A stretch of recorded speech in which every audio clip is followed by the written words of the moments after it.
Ada satu hal yang nyaris semua orang di ASEAN lakukan ketika membicarakan infrastruktur Asia Tenggara. Mereka menyebut Singapura. Mereka menyebut Malaysia. Kadang mereka menyebut Vietnam. Dan Indonesia negara dengan program pembangunan infrastruktur paling agresif di kawasan ini sejak 1 dekade terakhir hampir selalu masuk di urutan kedua dalam narasi itu. Bukan karena datanya tidak ada, tapi karena ada sesuatu dalam cara kita membangun cerita tentang kawasan ini yang secara sistematis melewatkan Indonesia. Hari ini kita ubah itu. Video ini ada bukan karena kami ingin membandingkan negara. Video ini ada karena ada pertanyaan besar yang sudah terlalu lama tidak ada yang mau tanya dengan keras. Kenapa negara yang sedang melakukan hal paling ambisius dalam sejarah infrastruktur Asia Tenggara justru paling sedikit dianalisis oleh kawasan itu sendiri? Kalau kamu merasa pertanyaan itu penting, kamu ada di tempat yang benar. Assalamualaikum dan mari kita masuk ke dalam cerita yang seharusnya sudah lama kamu dengar. Bayangkan kamu berdiri di persimpangan Sudirman, Jakarta. Di atas kamu ada jalur MRT yang baru diresmikan. Di belakang kamu ada stasiun kereta yang terhubung ke Bandara Internasional Baru Bandara Kertajati yang berjarak lebih dari 140 km. Dan kalau kamu mengemudi ke barat daya selama 40 menit, kamu akan tiba di stasiun keberangkatan kereta cepat pertama di Asia Tenggara yang beroperasi dengan kecepatan 350 km per jam. Semua ini terjadi di kota yang sama. Dalam rentang waktu kurang dari 10 tahun. Dan hampir tidak satu pun dari itu menjadi topik diskusi serius di forum infrastruktur regional. Itu kontrasnya. Bukan antara negara kaya dan negara miskin. Tapi antara apa yang sedang terjadi di lapangan dan apa yang sedang dibicarakan di ruang-ruang analisis kawasan ini. Ada satu angka yang perlu kamu pegang sebelum kita lanjutkan. Bukan GDP, bukan pertumbuhan ekonomi. Ini lebih spesifik dari itu dan lebih mengejutkan. Rata-rata biaya pembangunan kereta cepat secara global untuk medan yang sebanding berada di antara 80 hingga 100 juta dolar Amerika Serikat per kilometer.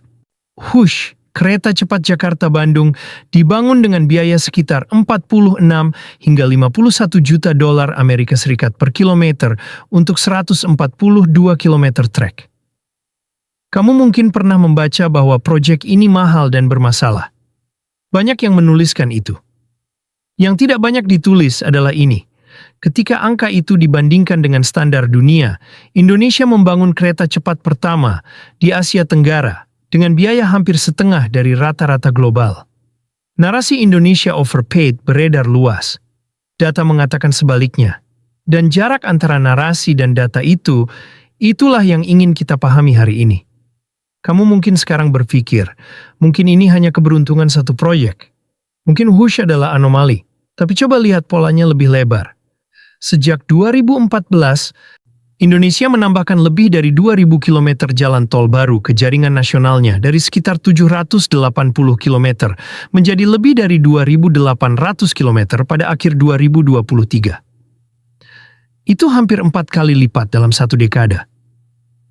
Untuk ukuran negara kepulauan dengan lebih dari 17.000 pulau, dengan tantangan logistik yang tidak dimiliki oleh satupun negara daratan ASEAN, angka itu bukan sekadar prestasi administratif. Itu adalah keputusan politik yang bertahan melewati lebih dari satu pergantian pemerintahan. Dan ini yang jarang dianalisis.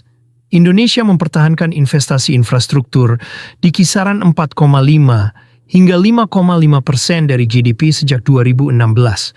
Rata-rata negara dengan postur ekonomi serupa ada di 2 hingga 3%. Artinya Indonesia bukan hanya membangun lebih banyak dari yang diharapkan. Indonesia membangun di tingkat yang biasanya hanya kita lihat pada fase akselerasi Tiongkok 2 dekade lalu dan melakukannya dengan sumber daya yang jauh lebih terbatas.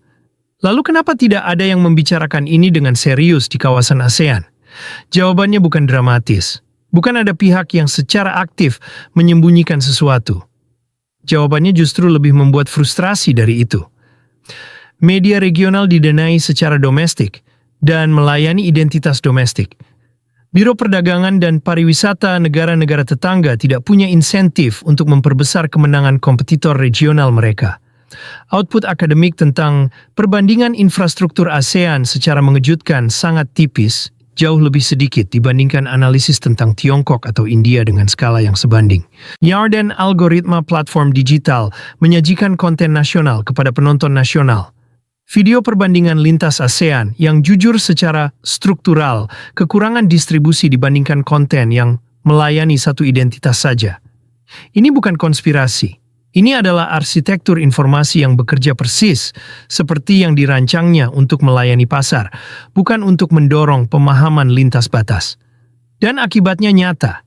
Negara-negara tetangga yang seharusnya bisa belajar dari model Indonesia, dari cara mereka mengintegrasikan jalan tol baru dengan kawasan industri, pelabuhan, dan kota baru dalam satu ekosistem, justru tidak mendapatkan analisis itu dalam bahasa dan konteks yang bisa mereka gunakan. Sekarang kita masuk ke bagian terbesar dari cerita ini. Dan ini yang paling jarang dibahas. IKN, Ibu Kota Nusantara. Dengan total kawasan 256.000 hektar, ini adalah proyek pengembangan urban tunggal terbesar di dunia berdasarkan luas area. 3 kali luas Singapura. Dirancang untuk 1,9 juta penduduk. Dengan target 100% energi terbarukan dan 75% kawasan hijau dan biru dipertahankan. Tapi angka yang benar-benar mengubah cara kita harus membaca proyek ini bukan soal ukuran. Angka itu adalah ini. Dari total estimasi biaya 35 miliar dolar Amerika Serikat, pemerintah Indonesia hanya merencanakan 20% dari anggaran negara. 80% ditargetkan dari investasi swasta dan penanaman modal asing. Tidak ada ibu kota baru dalam sejarah modern yang pernah mencoba model pembiayaan seperti ini. Brasilia dibiayai penuh oleh negara. Naypyidaw dibangun oleh pemerintah militer. Washington DC dibangun di era yang tidak bisa dibandingkan. QIKN adalah eksperimen pembiayaan urban terbesar yang pernah dicoba oleh siapapun, dan itu hampir tidak pernah disebut dalam konteks itu di luar Indonesia. Apakah ada masalah di lapangan? Ya, beberapa investor awal menunda komitmen mereka. Konstruksi fisik masih tertinggal dari proyeksi awal. Ada pertanyaan sah tentang komunitas adat yang terdampak di kawasan tersebut. Tapi cara yang tepat untuk membaca ketidaksempurnaan itu bukan sebagai bukti kegagalan. Cara yang tepat adalah membandingkannya dengan skala ambisi yang sedang diuji. Tidak ada proyek sebesar ini yang berjalan mulus. Yang berbeda adalah bahwa IKN mencoba sesuatu yang belum pernah ada buku panduan globalnya. Ada satu data terakhir yang ingin kita tutup di sini karena ini memberi konteks penuh pada seluruh cerita. Vietnam, dalam periode 2021 hingga 2024, menyelesaikan lebih dari 1.800 km jalan tol baru. Bukan Malaysia, bukan Thailand, Vietnam yang hampir tidak pernah masuk dalam narasi perbandingan infrastruktur ASEAN yang serius. Artinya ada 2 akselerator besar yang bergerak secara bersamaan di kawasan ini, Indonesia dan Vietnam. Dan hampir tidak ada satupun analisis regional yang membahas apa artinya itu bagi tatanan ekonomi ASEAN pada 2030 ke atas. Itu adalah ruang analisis yang kosong. Dan kekosongan itu bukan karena datanya tidak ada. Kekosongan itu ada karena sistem informasi yang kita miliki belum dirancang untuk pertanyaan yang skalanya sebesar ini. Kembali ke persimpangan Sudirman di awal tadi, bukan secara kebetulan kita memulai di sana. Karena infrastruktur bukan hanya soal jalan dan rel. Moan infrastruktur adalah sistem saraf sebuah negara, dan cara sebuah kawasan membicarakan infrastruktur negara-negara di dalamnya mencerminkan seberapa sehat sistem saraf kawasan itu secara keseluruhan. Kalau kawasan ASEAN tidak memiliki mekanisme untuk secara jujur menganalisis dan mendistribusikan pemahaman tentang apa yang Indonesia sedang bangun, maka masalahnya bukan hanya soal Indonesia. Masalahnya adalah kawasan ini tidak punya cermin yang cukup jujur untuk melihat dirinya sendiri. 3 hal yang kamu bawa dari video ini bukan sebagai trivia, tapi sebagai kerangka berpikir. Pertama, Indonesia membangun di atas rata-rata kapasitas ekonominya karena ada keputusan strategis yang konsisten dan bertahan lintas pemerintahan bukan karena keberuntungan atau satu momen politik saja. Kedua, model pembiayaan IKN dengan 80% dari sektor swasta dan asing adalah eksperimen yang belum pernah dicoba oleh siapapun di skala ini, dan hasilnya akan membentuk cara dunia membiayai pembangunan urban selama 2 dekade ke depan. Ketiga, Keheningan analitis kawasan ASEAN tentang ini bukan bukti bahwa tidak ada yang terjadi. Justru sebaliknya, keheningan itu adalah indikator bahwa sistem informasi regional kita belum siap untuk cerita sebesar ini. Indonesia tidak membutuhkan kawasan ini untuk memperhatikan. Indonesia sedang membangun dengan atau tanpa perhatian itu. Yang berubah ketika kita memperhatikan adalah kita.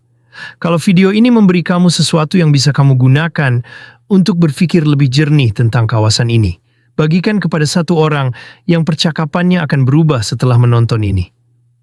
Bukan karena angka subscriber kami perlu naik, tapi karena pertanyaan yang kita buka hari ini terlalu besar untuk berhenti di satu layar.